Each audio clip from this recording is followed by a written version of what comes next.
Warriors, welcome back to the channel. कैसे हैं आप सभी लोग? उम्मीद करता हूं आप सब बढ़िया होंगे और आपकी पढ़ाई भी एकदम फर्स्ट क्लास चल रही होगी। और आपकी प्रिपरेशन में अगर कोई भी दिक्कत आ रही है तो आप मुझे कमेंट सेक्शन में बता सकते हैं, उसका सॉल्यूशन हम जल्द से जल्द कर देंगे। अब अगर आपको ये वीडियो पसंद आ रही है तो सबसे पहले वीडियो को लाइक कर दीजिएगा, चैनल को सब्सक्राइब कर दीजिएगा। ऐसी एक्साइटिंग कंटेंट्स के लिए आप मुझे और आइडियाज़ दे सकते हैं कि आपको किस किस तरीके के कंटेंट्स और देखने हैं, क्या ऐसी यूजफुल चीज़ें मैं एज अ एजुकेटर आपके लिए कर सकता हूँ, मैं एज अ बड़ा भाई आपके लिए कर सकता हूँ। आप मुझे कमेंट सेक्शन में बता सकते हैं। देखिए, आपकी मदद करने के लिए जो भी कंटेंट प्रिपेयर करना है, चाहे वो स्ट्रेटजी वीडियो हो, चाहे वो मोटिवेशन वीडियो हो, चाहे वो पढ़ाई की वीडियो हो, है ना, एकेडमिक्स से रिलेटेड हो या नॉन एकेडमिक्स से रिलेटेड है, सब सब की जाएगी। बस आपको जो चीज़ें चाहिए वो आप कमेंट सेक्शन में बता सकते हैं।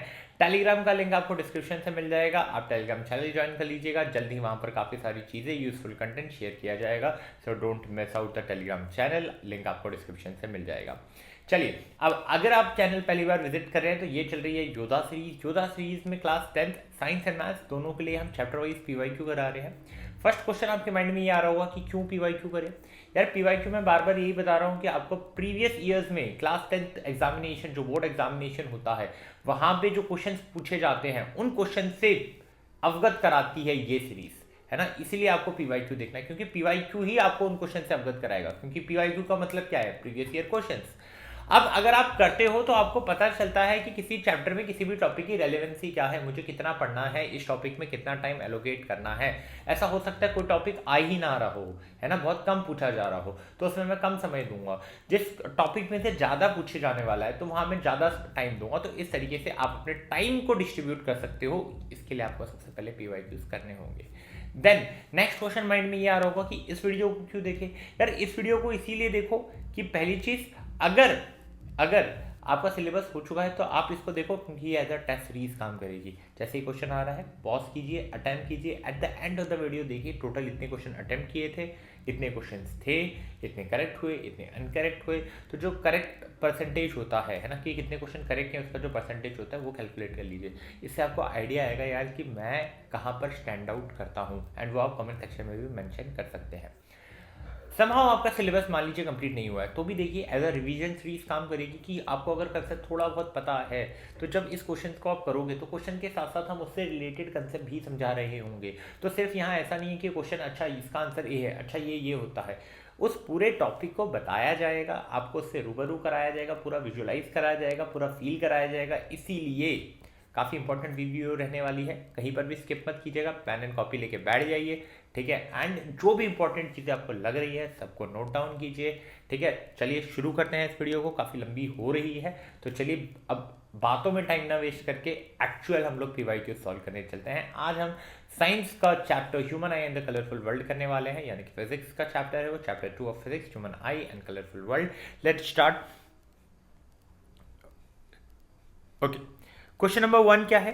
Question number 1 is the lens system of human eye forms an image on a light sensitive screen which is called as. Okay, option A cornea, option B ciliary muscles, option C optic nerves, option D is retina. CBSE 2024 में ये question पूछा गया है कि जो human आई है उसका जो लेंस सिस्टम है, वो जो लेंस है वो एक इमेज फॉर्म करता है, ठीक है, एक स्क्रीन के ऊपर, लाइट सेंसिटिव स्क्रीन के ऊपर। उसका नाम क्या है? क्या वो कॉर्निया है? कॉर्निया कैसे हो सकता है? वो तो सबसे पहला पार्ट होता है ना। सिलरी मसल्स नहीं, वो तो आई लेंस को कंट्रोल करता है। ऑप्टिक नर्व वो तो सिग्नल्स भेजता है ब्रेन को। बचा क्या? रेटिना। तो इमेज कहाँ फॉर्म होती है? रेटिना। यानी कि करेक्ट आंसर क्या हो जाएगा इसका? That is option D. Clear है ये चीज़? आगे बढ़ते हैं, नेक्स्ट क्वेश्चन की तरफ बढ़ते हैं। असेशन एंड रीजन है, आपको पता है। असेशन में आपको एक स्टेटमेंट मिलेगा, रीजन में आपको एक स्टेटमेंट मिलेगा। अब उन दोनों स्टेटमेंट को पढ़ के आपको ऑप्शन में से सिलेक्ट करना है कौन सा जो ऑप्शन है वो परफेक्ट मैच है। सबसे पहले असेशन का स्टेटमेंट पढ़ लेते हैं।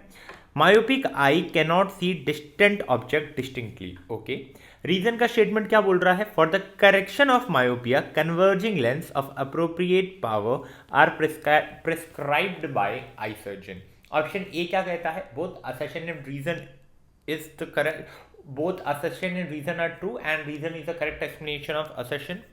ऑप्शन बी बोल रहा है both A and R true but R is not the correct explanation of A. Option C बोलता है A is true but R is false. Option D बोलता है A is false but R is true.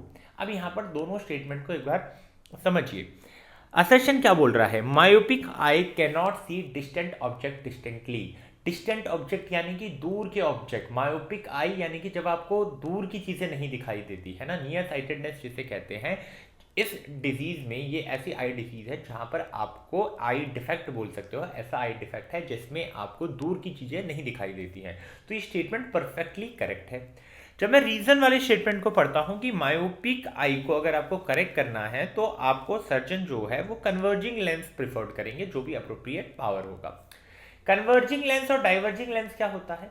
Converging lens हम convex lens को बोलते हैं और diverging lens हम कॉनकेव लेंस को बोलते हैं।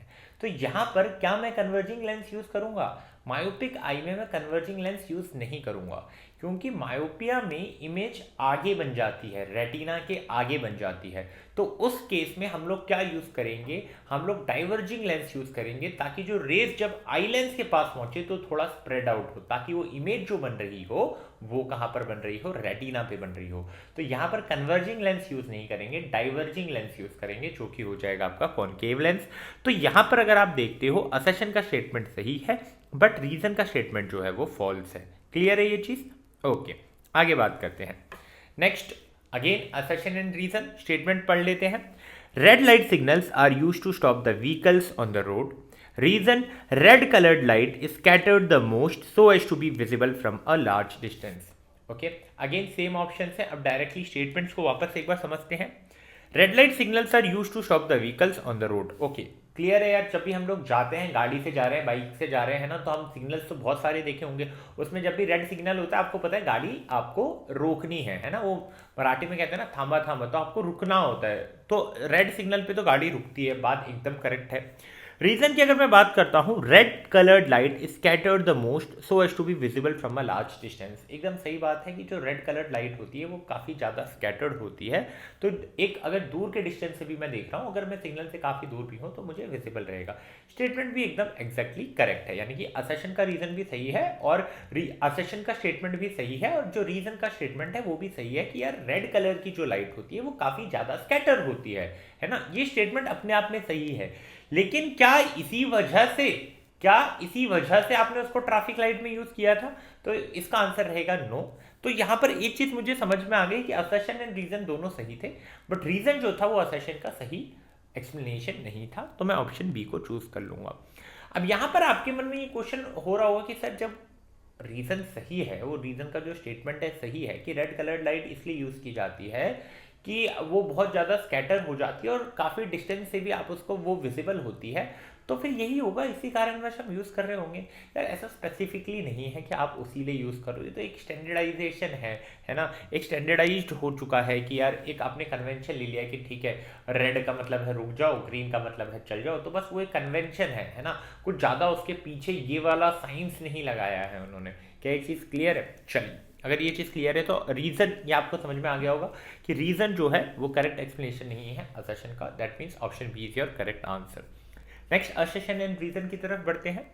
Rainbow is an artificial spectrum of white light appearing in the sky after a rain shower. Okay, reason का स्टेटमेंट पढ़ते हैं। The water droplet acts like small prism. वापस से ऑप्शन की तरफ ना जाके अब स्टेटमेंट्स को समझते हैं। असर्शन का स्टेटमेंट ये बोलता है कि रेनबो एक आर्टिफिशियल स्पेक्ट्रम है व्हाइट लाइट का, जो स्काई में अपीयर होता है बारिश के बाद। एनसीईआरटी अगर पढ़ा होगा ना, वहां पर आर्टिफिशियल नहीं नेचुरल वर्ड यूज किया गया है, एनसीईआरटी की लाइन है ना। तो यहां पर ये जो वर्ड आ जाता है, अब ये उस पूरे स्टेटमेंट को क्या कर देता है? गलत साबित कर देता है। तो मुझे ये तो समझ में आ गया कि असर्शन का जो स्टेटमेंट होगा वो गलत होगा। रीजन की स्टेटमेंट को अगर मैं देखता हूं कि जो वाटर ड्रॉपलेट्स है वो स्मॉल प्रिज्म की तरह एक्ट कर रहे हैं, परफेक्टली करेक्ट है। जो वाटर ड्रॉपलेट्स होते हैं वो स्मॉल प्रिज्म की तरह एक्ट करते हैं। जैसे ही वाटर एंटर होता है सबसे पहले क्या होता है? रिफ्रैक्शन होता है ना, क्योंकि मीडियम चेंज हो रहा है। फिर जैसे ही वो क्रॉस करेगा तो डिस्पर्जन होगा, यानी कि वो व्हाइट लाइट जो होगी वो स्प्लिट होगी, है ना। देन अंदर वापस से जब रिफ्लेक्शन होगा that is total internal reflection, and बाहर आएगा तो रिफ्रैक्शन, क्योंकि मीडियम चेंज हो रहा है। तो इतने फिनोमेना उस रेनबो फॉर्मेशन में इन्वॉल्व है। क्लियर है? तो यहां पर एक चीज मुझे समझ में आ गई कि असर्शन का स्टेटमेंट गलत है, रीजन का स्टेटमेंट सही है। ऑप्शन डी जो रहेगा मेरा करेक्ट आंसर रहेगा। क्या ये चीज क्लियर है? चलिए आगे बात करते हैं, नेक्स्ट क्वेश्चन की तरफ बढ़ते हैं। असर्शन का स्टेटमेंट क्या कह रहा है? The rainbow is a natural spectrum in the sky. ये तो अब आपको आइडिया आ चुका होगा कि ये सही है कि नहीं, क्योंकि अभी इससे पहले थोड़ी देर पहले जब आर्टिफिशियल बोला गया था तब मैंने आपको बोला था कि यार एनसीईआरटी में भी लाइन लिखी हुई है कि रेनबो जो है वो नेचुरल स्पेक्ट्रम है स्काई में जो रहता है बारिश के बाद। यानी कि असर्शन का स्टेटमेंट तो यार पढ़ते पढ़ते ही समझ में आ रहा है कि सही है। जब मैं रीजन के स्टेटमेंट को पढ़ता हूं, rainbow is form in the sky when sun is overhead and water droplets are also present in the sky. देखिए पूरी तरीके से यहां पर इस स्टेटमेंट को क्लैरिफाई नहीं किया गया है, बट हम लोग उस क्लैरिटी को मानते हैं, अज्यूम करते हैं कि वो क्लैरिटी है, और हम इस क्लैरिटी के साथ कहेंगे कि यार इसका क्या होगा, option A, that is both assertion and reason जो होंगे वो ट्रू होंगे और रीजन जो है वो असर्शन का करेक्ट एक्सप्लेनेशन होगा। पहले यहां पर थोड़ी चीज समझते हैं कि पहला वाला तो सही है, दूसरे वाले में आपको चीजें समझनी होंगी यार कि जब रेनबो बनता है तो कंडीशंस क्या होती हैं। इंपॉर्टेंट कंडीशन ये होती है कि सन जो है वो ऑब्जर्वर के पीछे होना चाहिए और वाटर ड्रॉपलेट भी होना चाहिए, देन एंड ओनली जाकर होगा, है ना। अगर ये क्लैरिटी है, दूसरी क्लैरिटी कि सन थोड़ा लो हो स्काई में, है ना, तब ये चीज पॉसिबल है। तो ये एक दो कंडीशन अगर क्लैरिफाई है तब आप जाकर आप कह सकते हो कि फर्स्ट वाला जो स्टेटमेंट है कि both assertion and reason are true, क्योंकि दोनों ट्रू तो थे ही, एंड रीजन जो होगा वो असर्शन का करेक्ट एक्सप्लेनेशन होगा। क्या ये चीज क्लियर है? चलिए आगे बढ़ते हैं। आपको ये क्लियर हो चुका है ना कि रेनबो फॉर्मेशन के लिए कंडीशन क्या है। सीबीएसई में इस फॉर्म में भी क्वेश्चन आ सकता है ना कि what are the condition for the rainbow formation. Water droplets होने चाहिए, सन जो होना चाहिए बैकवर्ड होना चाहिए ऑब्जर्वर के, है ना। ये चीज क्लियर है? चलिए तो ये एक बार आप स्टेटमेंट के फॉर्म में कमेंट सेक्शन में लिख दीजिए, मैं आपको बताऊंगा आपने जो लिखा है उसमें अगर कोई गलती है वो भी बताऊंगा, सही है तो भी बता दूंगा। चलिए आगे बढ़ते हैं। Phenomena of light involved in formation of rainbow are A. Refraction, reflection, dispersion. B. Refraction, dispersion, internal. Okay, total internal reflection. Not, it is not internal. It is total internal reflection. TIR जिसे कहते हो। फिर option C reflection, refraction, this is refraction, reflection, refraction, dispersion and total internal reflection, or it is refraction, dispersion, scattering और total internal reflection। यहाँ पर अगर आप एक चीज देखोगे कि यहाँ पर फिनोमिना क्या हो रहा है, मैं ऑलरेडी आपको बता चुका हूँ। रिफ्रैक्शन हो रहा था, टीआईआर हो रहा था, और क्या हो रहा था, डिस्पर्जन हो रहा था। यानी कि ऑप्शन सी जो है आपका करेक्ट हो जाएगा, refraction, dispersion and total internal reflection. क्या ये चीज क्लियर है आपको? चलिए क्लियर है तो आगे बढ़ते हैं। नेक्स्ट क्वेश्चन पढ़ते हैं। When a narrow beam of white light passes through a glass prism, it splits into its component colors. The phenomena is called as A. Diffusion of light, B. TIR, that means total internal reflection of light, C. Scattering of light, or it is D. Dispersion of light। अब यहाँ चीज़ों को समझो, हुआ क्या कि अगर एक वाइट लाइट पास होती है ग्लास प्रिज्म में तो स्प्लिट हो जाती है अपने कंपोनेंट कलर्स में। ये हमने एनसीईआरटी में पढ़ा है कि एक प्रिज्म था, वाइट लाइट गई, स्प्लिट हुई, विबग्योर, ये चीज़ हमने देखी थी, वायलेट है ना, violet, indigo, blue, yellow, orange, red, तो वो सारे कलर्स हमने पढ़े थे वेबग्योर जो वहाँ पर हमें मिल रहे थे, है ना। अब ये चीज़ तो क्लियर हो गई कि हाँ यार कंपोनेंट्स में वो स्प्लिट हो रहा है अगर वाइट लाइट प्रिज्म से पास होगी। क्यों हो रहा है? क्योंकि हर एक लाइट की मीडियम चेंज हो रहा है, हर एक लाइट की डिफरेंट वेवलेंथ है ना, डिफरेंट वेवलेंथ है, डिफरेंट स्पीड है, उस कारण वो जो डेविएशन होगा उस पर डिपेंड कर रहा है किसकी ज़्यादा वेवलेंथ है, किसकी कम वेवलेंथ है ना, किसका कितना रिफ्रैक्टिव इंडेक्स है, क्योंकि सबका उस मीडियम में अलग अलग रिफ्रैक्टिव इंडेक्स होगा। We are talking about light colours, है ना। तो अब एक चीज़ क्लियर है कि सबका अलग अलग वेवलेंथ है तो सबका डेविएशन भी अलग अलग होगा, इसलिए वो कंपोनेंट्स में सेपरेट हो जाएंगे। उस फिनोमिना को हम क्या कहते हैं? डिस्पर्जन कहते हैं। कि वाइट लाइट घुसी, जब निकली, गए थे, घुसे थे तो एक था, एक ही लाइट थी, बट जब निकला तो 7 कंपोनेंट में थे। क्लियर है ये चीज? चलिए तो यहां पर क्या हो जाएगा? Option D, dispersion of light. आगे बात करते हैं, next question. When a beam of white light passes through a region having very fine dust particles, the color of light mainly scattered in that region is A red, B blue, C orange और it is D yellow। जब एक white light pass करती है एक reason में जहां बहुत सारे डस्ट पार्टिकल होते हैं तो वो कलर लाइट का जो बहुत ज़्यादा स्कैटर होता है वो कौन सा होता है? यू नो क्यों? क्योंकि स्काई भी उसी कलर का होता है, दैट इज ब्लू। ब्लू जो होता है काफ़ी ज़्यादा स्कैटर करता है। और ज़्यादा स्कैटर करने के पीछे रीज़न क्या होता है कि यार स्कैटर वो होता है जिसका वेवलेंथ जो है वो कम होगा, है ना, जिसका वेवलेंथ जो है कम होगा, इसलिए ब्लू ज़्यादा स्कैटर होता है ना, ब्लू जो है वो ज़्यादा स्कैटर होता है क्योंकि उसका जो वेवलेंथ है वो कम है। This is due to, okay, clear है ये चीज कि यार ब्लू जो है वो ज्यादा स्कैटर होगा। इससे पहले हमने एक चीज देखी थी, आई गेस ट्रैफिक लाइट वाली हमने बात की थी, वहां हमने कहा था कि रेड वाला जो है कम स्कैटर करता है ना, तो उसकी विजिबिलिटी जो है अच्छी रहती है, तो वो हमें दिख जाता है। क्लियर है, चलिए, तो ये चीज मुझे समझ में आ गई है कि यहाँ पर आंसर क्या होगा, यहाँ पर आंसर ब्लू होगा, है ना, कि यार ब्लू लाइट जो है, ब्लू लाइट ज़्यादा स्कैटर होती है, इसलिए वो कलर हमें ज़्यादा स्कैटर होते हुए दिखता है उस रीजन में जहाँ पर काफ़ी डस्ट पार्टिकल होंगे। It is according to Rayleigh law. But इतना याद रखो कि जिसका कम वेवलेंथ होगा वो ज़्यादा स्कैटर होगा, तो ऑप्शन जो ब्लू वाला है वो करेक्ट है। आगे बात करते हैं। Consider the following statement in the context of human I. The diameter of eye ball is about 2.3 centimetre. Second statement, iris is dark muscular diaphragm that control the size of the pupil. Third, most of the refraction for the light rays entering the eye occurs at the crystalline lens. Option fourth, statement fourth, while focusing on the object at different distance, the distance between the crystalline lens and retina is adjusted by ciliary muscles. Okay, चलिए पहला statement देखते हैं कि जो diameter होता है eyeball का वो रफली किसके अराउंड होता है, 2 से 3 centimetre, and that is absolutely correct. तो फर्स्ट स्टेटमेंट जो है वो करेक्ट है क्योंकि इसी वैल्यू के अराउंड वो जो डायमीटर है वो कहीं ना कहीं फ्लोट कर रहा होता है। Iris is a dark muscular diaphragm that control the size of the प्यूपिल, exactly correct कि आयरिस जो है वो प्यूपिल के साइज को कंट्रोल करता है। Third, most of the refraction of the light रे entering the I occurs at the crystalline lens, एकदम गलत है। 80-20 होता है, 20 आपका क्रिस्टलाइन लेंस पे होता है, 80 आपका कॉर्निया पे हो चुका होता है। Fourth, while focusing on the object at different distance, the distance between the crystalline lens and retina is adjusted by ciliary muscles. Absolutely wrong. वो जो distance रहता है वो सेम रहता है, constant रहता है, जस्ट आप वो लेंस का फोकल लेंथ चेंज कर पा रहे हो, and that is due to ciliary muscles. यानी कि कौन से दो स्टेटमेंट सही हैं, स्टेटमेंट 1 एंड 2, यानी कि आपका ऑप्शन ए जो होगा वो एकदम करेक्ट हो जाएगा। क्लियर है ये चीज़, चलिए नेक्स्ट क्वेश्चन की तरफ बढ़ते हैं। अगर ये क्लियर है तो, which liquid fill the space behind the cornea. Behind the cornea की बात करेंगे तो वो एक्वस ह्यूमर होगा, है ना, कि कॉर्निया के बिहाइंड कौन स्पेस फिल कर रहा है, that is aqueous humour. Clear है ये चीज़, चलिए वहीं अगर बात करेंगे विच liquid फिल्स the space between I lens and retina, वहां पर विट्रस ह्यूमर आ जाएगा, है ना, विट्रस ह्यूमर आ जाएगा।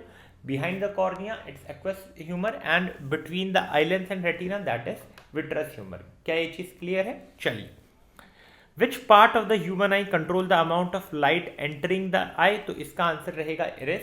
इरिस जो होता है वो कंट्रोल करता है कितना अमाउंट ऑफ लाइट जो है ह्यूमन आई में एंटर करेगा, बिकॉज इरिस जो है प्यूपिल के साइज को कंट्रोल कर सकता है ना। आपने ऑब्जर्व भी किया होगा कि जब बहुत एकदम शार्प लाइट आपकी आंखों में पड़ती है तो आपकी आंखें जो होती है छोटी हो जाती है, क्यों, because iris can control the size of प्यूपिल, कब बड़ा करना है कब छोटा करना है, दैट इज द कंट्रोल जो जिसके पास है वो है इरिस, ठीक है।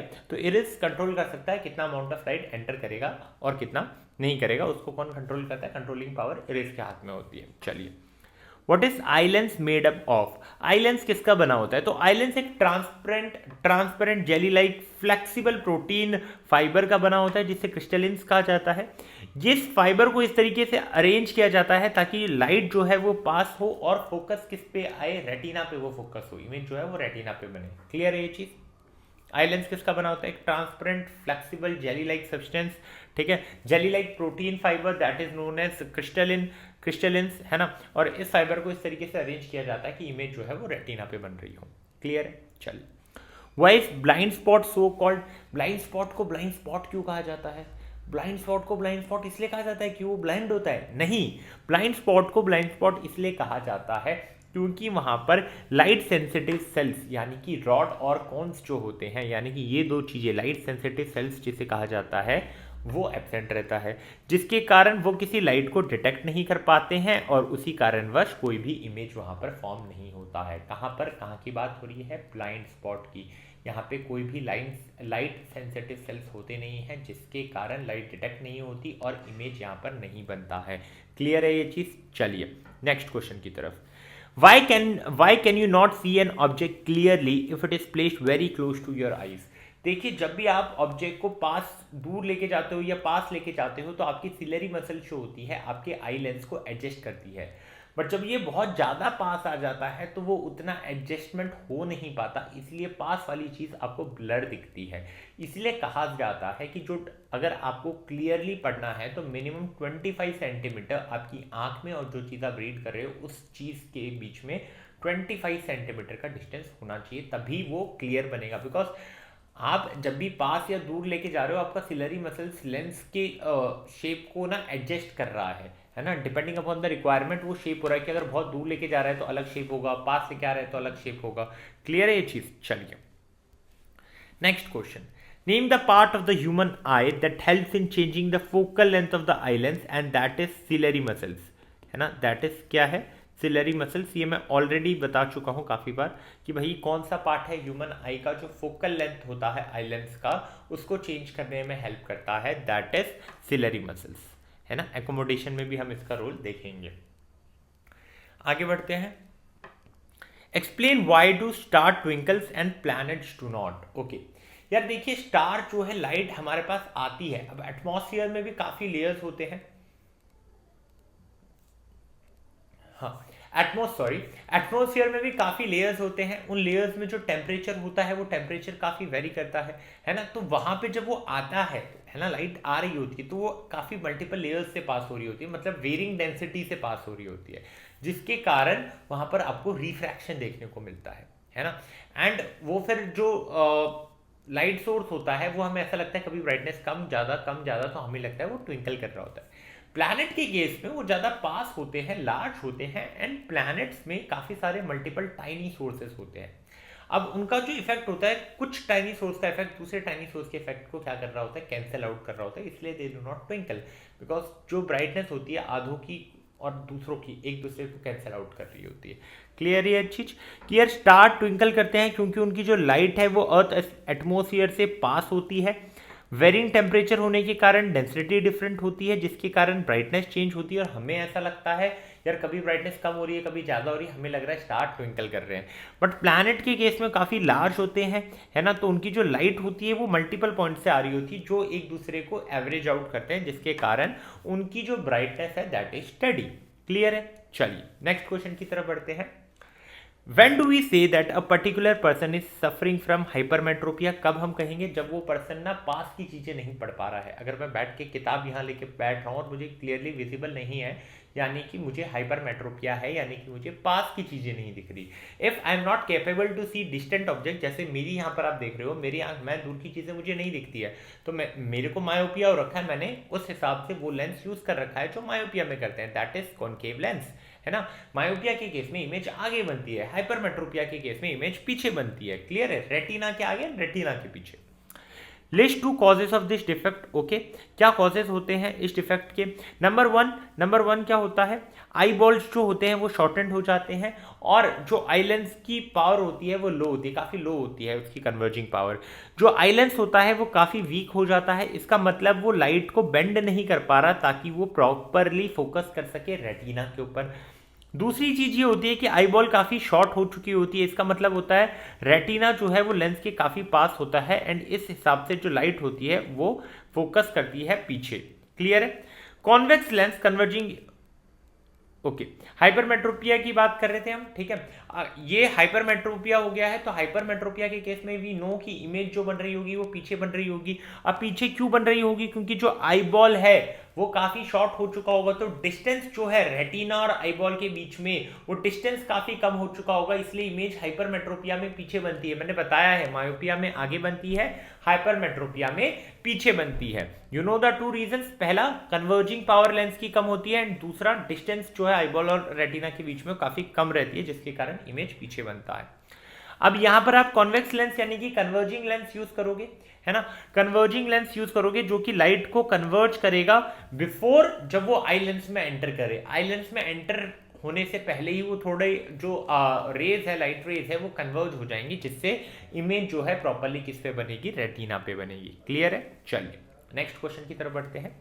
Name the phenomena on which formation of rainbow is based. हमने बताया था इसमें TIR टोटल इंटरनल रिफ्लेक्शन है, और इसमें रिफ्रैक्शन है, total internal reflection, refraction and dispersion. ये फिनोमिना जो है ये इसमें इन्वॉल्व है, किसमें, रेनबो फॉर्मेशन में। क्लियर है?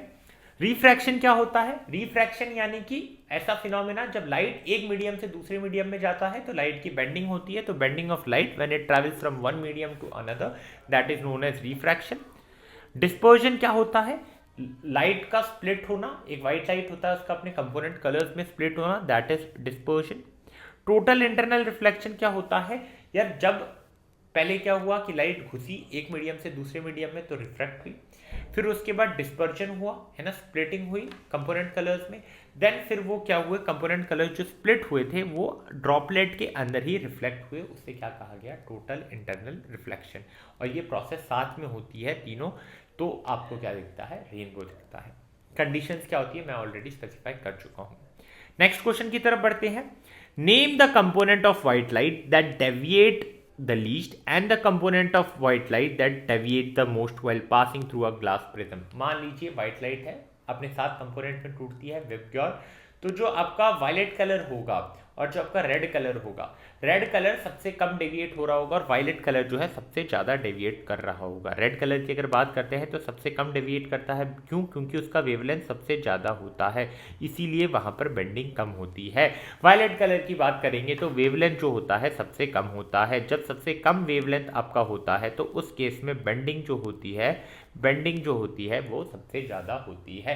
क्या ये चीज़ क्लियर है? चलिए अगर ये चीज़ क्लियर है तो आगे बढ़ते हैं टिंडल इफेक्ट में। What is Tyndall effect? What is it's causes? Name 2 phenomena observed in daily life which are based on Tyndall effect। Tyndall effect is basically scattering of light by colloidal particle, है ना।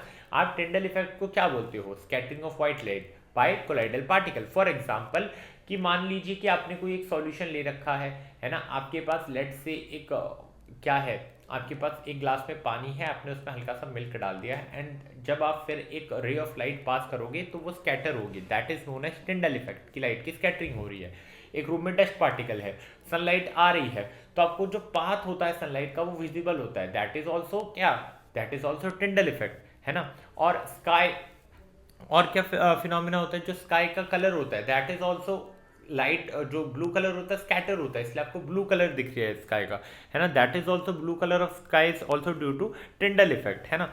तो I guess now Tyndall effect आप समझ रहे होंगे कि Tyndall effect क्या होता है, कि लाइट जा रही थी, बहुत सारे पार्टिकल्स थे, अब जो पार्टिकल की साइज है और जो वेवलेंथ है लाइट का वो दोनों सिमिलर है, सिमिलर रेंज में है, तो लाइट जैसे टकराई तो वो स्प्रेड हो गई, है ना। ये पार्टिकल था, इससे टकराई, ये स्प्रेड हो गई, जब वो स्प्रेड हो जाता है तो उसी को हम बोलते हैं स्कैटर होना। So basically scattering of light by colloidal particle is known as Tyndall effect. Okay, चलिए आगे बढ़ते हैं। A narrow beam XY of white light is passing through a glass prism ABC as shown in the diagram. Trace it on your answer sheet and show the path of the emergent beam as observed in screen PQ. Name the phenomena and state its cause। Already हमें पता है कि white light जब अपने component colours में टूटती है, that is known as dispersion. तो होगा क्या कि ये जब गया तो ये यहाँ पर आपको मल्टीपल जो कलर्स होंगे वो 7 कलर्स आपको यहाँ पर स्क्रीन पे मिलेंगे। स्टार्टिंग आपकी V से होगी एंड एंडिंग आपकी R से होगी, है ना, V एंड R, है ना। V जो होगा सबसे ज़्यादा डेविएट हो रहा होगा, R सबसे कम डेविएट हो रहा होगा, क्योंकि R का वेवलेंथ ज़्यादा है, V का वेवलेंथ सबसे, है ना, R का वेवलेंथ ज़्यादा है और V का वेवलेंथ कम है, और वेवलेंथ कम होता है तो स्कैटरिंग जो होती है वो ज़्यादा होती है। क्लियर है? चलिए आगे बात करते हैं।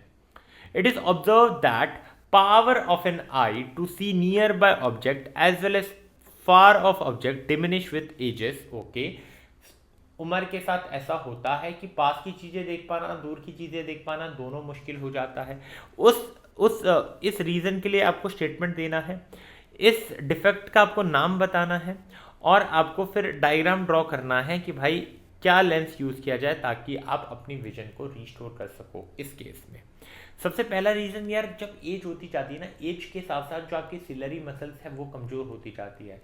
सिलरी मसल्स जब कमज़ोर हो जाती है तो वो जब हम दूर से पास की इमेज की तरफ शिफ्ट करते हैं तो जो एडजस्टमेंट होती है फोकल लेंस में वो कर पाना थोड़ा मुश्किल हो जाता है ना, क्योंकि वो एबिलिटी कम होती जा रही है। वो एबिलिटी क्यों कम होती जा रही है? वो एबिलिटी इसीलिए कम होती जा रही है कि सिलरी मसल्स वीक हो गया है। जब सिलरी मसल्स वीक हो जाते हैं तो आई लेंस की फ्लेक्सिबिलिटी जो है वो रिड्यूस होती है, डिक्रीज होती है, जिसके कारण उसकी जो फोकल लेंथ एडजस्ट करने की पावर है वो भी रिड्यूस होती है। इसीलिए है ना, हम एकदम से फोकस नहीं कर पाते पास और दूर की चीज़ों में। इस डिफेक्ट को क्या कहा जाता है? प्रेस बायोपिया कहा जाता है। जब आपको प्रेस बायोपिया क्योर करना है, दोनों ही जब आपको चीज़ें नहीं दिख रही दूर की एंड पास की, है ना, तो प्रेस बायोपिया के लिए आप क्या यूज़ करोगे? बायफोकल लेंस यूज़ करोगे। लेंस में दो सेगमेंट होते हैं। ऊपर वाला अगर आप सेगमेंट देखोगे तो वो हो जाएगा कॉनकेव लेंस का, जो कि दूर के विजन के लिए यूज़ किया जाएगा, और नीचे वाला जो रहेगा वो नियर विजन यानी कि कॉन्वेक्स लेंस होगा, ताकि हम पास की चीज़ें पढ़ सकें। क्योंकि जब हम रीड करते हैं तो हम नीचे देखते हैं तो कहीं ना कहीं जो लोअर पार्ट होता है वो एक्शन में आता है, एंड जब हम दूर की चीज़ देखते हैं तो कहीं ना कहीं अपर पार्ट जो होता है वो काम में आता है। इसलिए बायोफोकल लेंस ऐसे बनाया जाता है कि ऊपर जो आपका रहेगा, है ना, वो दूर के देखने के लिए लेंस रहेगा, और पास के नीचे जब हम देखेंगे तो पास का हम ढंग से देख पाए उसके लिए लेंस रहेगा। तो ऊपर वाले में कॉनकेव और नीचे वाले में कॉन्वेक्स लेंस होगा। क्लियर है? चलिए नेक्स्ट क्वेश्चन की तरफ बढ़ते हैं। Sahil went to an eye specialist for checkup. He prescribed him to use a spectacle of plus 0.5 power. जब प्लस 0.5 होता है, देखिए प्लस 0.5 है यानी कि पावर प्लस में है, फोकल लेंथ प्लस में आएगा, और आपका फोकल लेंथ किसके लिए पॉजिटिव होता है? कॉन्वेक्स लेंस के लिए। तो कॉन्वेक्स लेंस किस में यूज होता है? हाइपरमेट्रोपिया में, है ना, जहां पास की चीजें नहीं दिखती हैं। Find the focal length. Power 1/f होता है, मीटर में होगा, सेंटीमीटर में करना है तो 100/0.5 हो जाएगा, है ना। ये किसके इक्वल हो जाएगा? एफ के इक्वल हो जाएगा, दैट इज 100/0.5। ओके, 100/0.5 हो जाएगा। या इसको इस तरीके से ना करके मान लीजिए कि ये अभी सिंपल अगर नहीं समझ में आ रहा है, P is equal to 1/f है, यानी कि 1/0.5 हो, सॉरी 1/0.5 नहीं लिखते हैं, इसको इस तरीके से लिखते हैं कि f जो है वो 1/0.5 है। क्या इससे मैं 10/5 लिख सकता हूँ? क्या इससे मैं 2 लिख सकता हूँ? है ना, 10/5 2, है ना। अब ये 2 किस में आएगा? मीटर में आएगा, बिकॉज 1/0.5 मैंने डायरेक्टली ले लिया था। अब ऊपर 10 से किया, नीचे 10 से किया, है ना, 5 और ऊपर 10 2 आया, बट ये 2 मीटर में आया है, तो सेंटीमीटर में क्या हो जाएगा? 200 सेंटीमीटर। ये क्या हो जाएगा? इसका फोकल लेंथ। क्या ये चीज़ क्लियर है? चलिए क्लियर है तो आगे बढ़ते हैं। Define the term power of accommodation of human eye. Write the name of the part of the eye which play a major role in the process of accommodation and explain what happens when human eye focuses nearby object and second जब human आई distance object पे focus करती है। सबसे पहले समझने की कोशिश करेंगे पावर ऑफ एकोमोडेशन क्या होता है।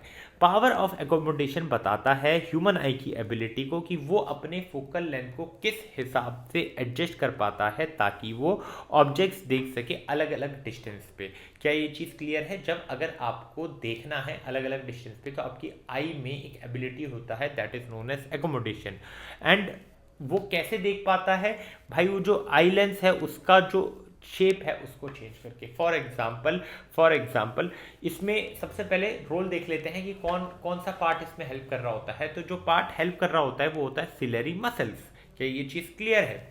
अब इसमें क्या होता है, मान लीजिए किस तरीके से चेंज होगा कि आपको नियर बाय ऑब्जेक्ट देखना है।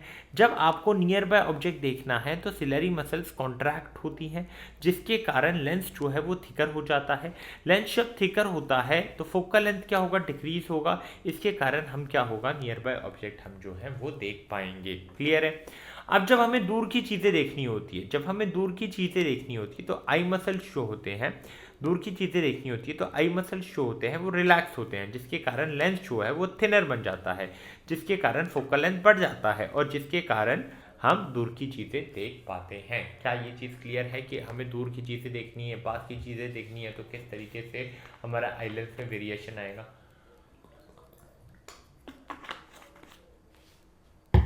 चलिए क्लियर है तो आगे बढ़ते हैं।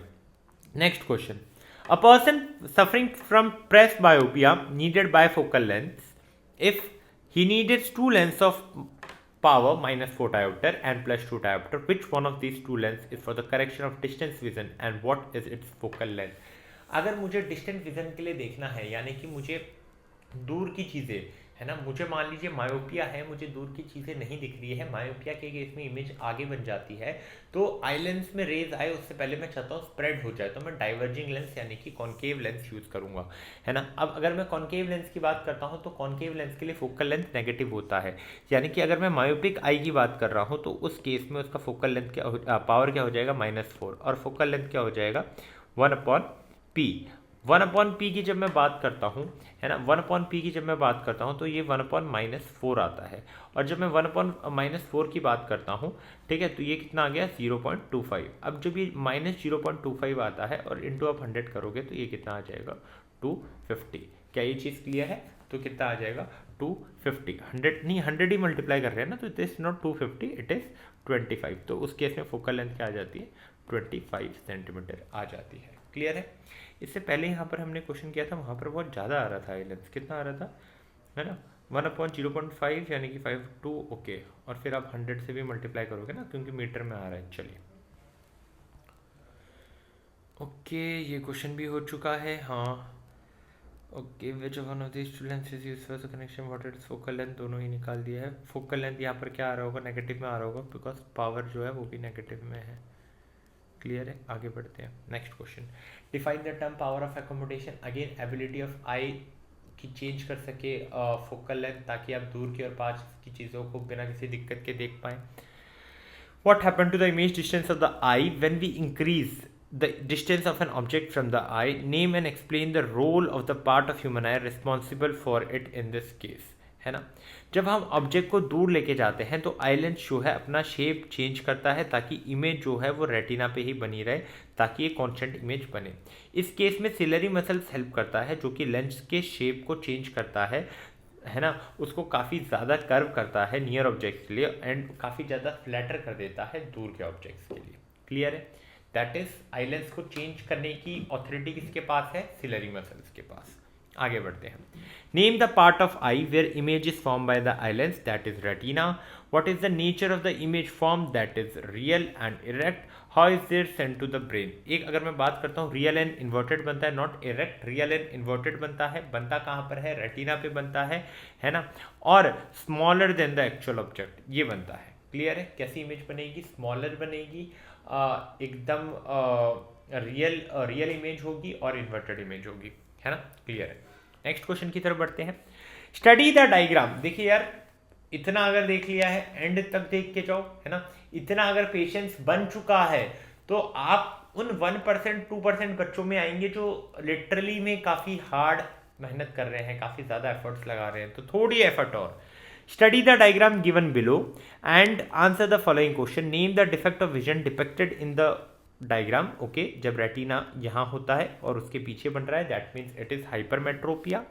तो हाइपरमेट्रोपिया लिख दीजिए। क्या होगा ये, हाइपरमेट्रोपिया, है ना।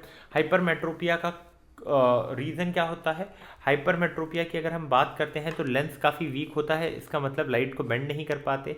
आईबॉल काफ़ी शॉर्टेंड हो जाती है, जिसके कारण जो आई लेंस और रेटिना के बीच का जो डिस्टेंस है कम हो जाता है, इसलिए इमेज पीछे बन जाती है।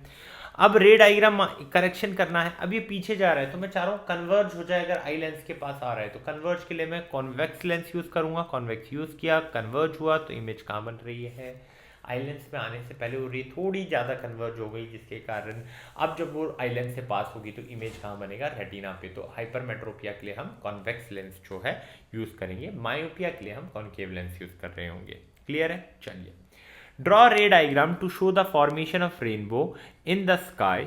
Mark the diagram with 3 points A B C. A क्या होगा, जहाँ डिस्पर्जन हो रहा है, बी जहाँ टोटल इंटरनल रिफ्लेक्शन हो रहा है, और सी जहाँ पर रिफ्रैक्शन हो रहा है। तो यहाँ पे रिफ्रैक्शन हुआ, ये जब स्प्लिट हो रहा है कलर्स में, तो इस पोर्शन में आपका क्या हो चुका होगा, डिस्पर्जन हो चुका होगा, एंड लास्ट फिर जब ये वापस से उस रिफ्लेक्टिंग सरफेस पे लगेगा तो वापस से रिफ्लेक्ट होगा, that is known as total internal reflection. Clear है? चलिए नेक्स्ट क्वेश्चन की तरफ। Name the muscles present in the human eye which enable it to focus on object at very distance. That is ciliary muscles. Explain how it happened. ये मैं already बता चुका हूँ कि ciliary muscle जो है पावर ऑफ accommodation के लिए रिस्पॉन्सिबल है।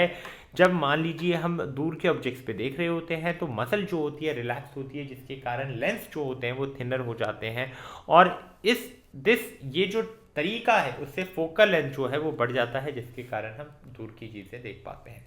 पास की चीज़ों की अगर मैं बात करता हूँ तो सिलरी मसल्स कॉन्ट्रैक्ट होते हैं, जिसके कारण लेंस जो है वो थिकर हो जाता है। एक बार जब लेंस थिक हो जाता है तो उसके कारण फोकल लेंथ डिक्रीज हो जाता है, जिसके कारण हम पास की चीज़ें देख पा रहे होते हैं। क्लियर है? चलिए नेक्स्ट क्वेश्चन की तरफ बढ़ते हैं। What is dispersion of white light? White light का डिस्पर्जन क्या होता है? वाइट लाइट जब अपने कंपोनेंट्स में टूटती है तब उसे डिस्पर्जन कहा जाता है। क्यों होता है? क्योंकि यार हर एक लाइट का अपना वेवलेंथ होता है, डिफरेंट वेवलेंथ होता है, या कहूँ कि उस मीडियम में सबकी अपनी अपनी रिफ्रैक्टिव इंडेक्स होगी। तो जब वेवलेंथ अलग होता है तो वो क्या होते हैं? सेपरेट हो जाते हैं अलग अलग कंपोनेंट्स में। Draw diagram to show the dispersion of white light by a glass prism. तो सिंपल सी बात है कि अगर आपने ये ग्लास प्रिज्म कराया है, ठीक है, तो जब लाइट यहाँ से पास कराओगे तो वो वाइट लाइट क्या होगा? स्प्लिट हो जाएगा 7 कलर्स में, है ना, जब मीडियम से पास करेगा। तो ये देखिए, ये आपका स्क्रीन पे आपको ये 7 कलर मिल रहे होंगे। क्लियर है? चलिए, name and explain the phenomena of light due to which the path of a beam of light become visible when it enters a smoke filled room through a small hole. एक small hole से light आ रही है एक smoke filled room में, तो वहाँ पर स्कैटरिंग ऑफ लाइट यानी कि टिंडल इफेक्ट देखने को मिलेगा। Okay. Also state the dependence of color of the light we receive on the size of the particle of the medium through which the beam of light passes. मुझे ये चीज़ पता है कि यार यहाँ पर फिनोमेना क्या हो रखा है ना। डिपेंडेंस मुझे पता है, डिपेंडेंस क्या होती है यहाँ पर, मुझे फिनोमेना तो पता है कि फिनोमेना क्या होता है। ठीक है, जब स्मोक फील्ड रूम में लाइट जाती है तो वहाँ पर स्कैटरिंग होती है, और इस स्कैटरिंग को आप, ठीक है, ये चीज़ मुझे समझ में आ गई कि वहाँ पर स्कैटरिंग होगी। सेकेंड, स्मॉलर पार्टिकल, अगर जितना ज़्यादा पार्टिकल छोटा होगा, है ना, मान लीजिए पार्टिकल अगर छोटा होगा तो वो छोटी वेवलेंथ वालों को स्कैटर कर रहा होगा, है ना। अब मान लीजिए अगर काफ़ी ज़्यादा पार्टिकल्स है, लार्जर पार्टिकल्स है, तो स्कैटर क्या होंगे? लॉन्गर वेवलेंथ वाले, और आपको लाइट कैसे मिलेगी? लाइट रेडिश या येलोइश ह्यू। क्लियर है? चलिए आगे बढ़ते हैं। Next question, draw a ray diagram to show the refraction of a light through a triangular glass prism and mark on it angle of incidence, angle of emergence and angle of deviation. What would happen if instead of a ray, a beam of white light falls on the prism? Give reason for the phenomena that occur in this case. अब एक simple सी बात है, medium change हो रहा है तो refraction होगा। यहाँ से चेंज हुआ, that is angle of refraction.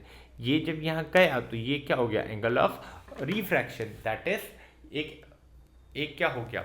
ये वाला आ गया इंसिडेंट, नॉट रिफ्रैक्शन, दोनों ही रिफ्रैक्शन ही होंगे। पहला वाला इंसिडेंट होगा, है ना, ये एंगल जो होगा इंसिडेंट होगा, ये एंगल रिफ्रैक्शन होगा। क्लियर है? यहाँ से जो ये एंगल निकल रहा होगा, ये वाला एंगल, है ना, ये जो एंगल निकल रहा होगा that is angle of deviation. ये कौन सा हो गया? Angle of deviation. क्लियर है? एंगल ऑफ डेविएशन नहीं होगा, ये एंगल ऑफ इमरजेंस होगा। जो रे निकल रही होगी उसका जो एंगल होगा that is angle of emergence. Angle of deviation क्या होगा? इंसिडेंट रे और जो रिफ्रैक्टेड रे है उनके बीच में जो एंगल होगा that is angle of deviation. Incident ray का नॉर्मल के साथ एंगल आई, फिर रिफ्लेक्टेड रे का नॉर्मल के साथ एंगल आर, है ना, और इंसिडेंट रे और नॉर्मल रे के जो बीच में एंगल होगा यानी कि ये that is known as angle of deviation. Clear है? चलिए, अब यहाँ पूछा गया है what would happen if instead of ray a beam of white light falls on the prism, give reason for the phenomena that occur in this case. अब एक चीज़ समझिए, जब एक वाइट लाइट प्रिज्म से ट्रैवल करती है तो वो अपने कंपोनेंट कलर्स में टूट जाती है, दैट इज विबग्योर, है ना। इस फिनोमेना को हम डिस्पर्जन कहते हैं। दिस हैपन्स, ये होता क्यों है? क्योंकि जो डिफरेंट कलर्स होते हैं, I have already told you, different colours की डिफरेंट वेवलेंथ होती है एंड वो अलग रिफ्रैक्ट करते हैं। इस केस में वायलेट जो है सबसे कम बेंड करता है, और अगर मैं बात करूँगा रेड की तो वो सबसे ज़्यादा रिफ्रैक्ट करता है। क्लियर है? अब यह इमरजेंट लाइट जो है वो एक स्पेक्ट्रम बना रहा होता है इंस्टेड ऑफ अ सिंगल रे। ये चीज़ क्लियर है? अब अगर आपको यहाँ तक चीज़ें क्लियर हैं तो वेल एंड गुड, फिर मिलेंगे हम नेक्स्ट वीडियो में, है ना। तो नेक्स्ट वीडियो तक अपनी पढ़ाई को चालू रखिए। क्या क्या कंटेंट आप देखना चाहते हैं, एक चीज़ मुझे कमेंट सेक्शन में आप बता सकते हैं कि यार मैं ना प्लान कर रहा हूँ कि मैं एनसीईआरटी एक्सप्रेस लेके आऊँ, जहाँ पर मैं एनसीईआरटी के क्वेश्चन सॉल्व करा रहा हूँ। तो अगर आपको ये सीरीज़ चाहिए तो यार जल्दी से कमेंट सेक्शन में बता दीजिएगा, ठीक है। फिर मिलेंगे नेक्स्ट क्लास में, तब तक के लिए keep learning keep growing, tata bye bye.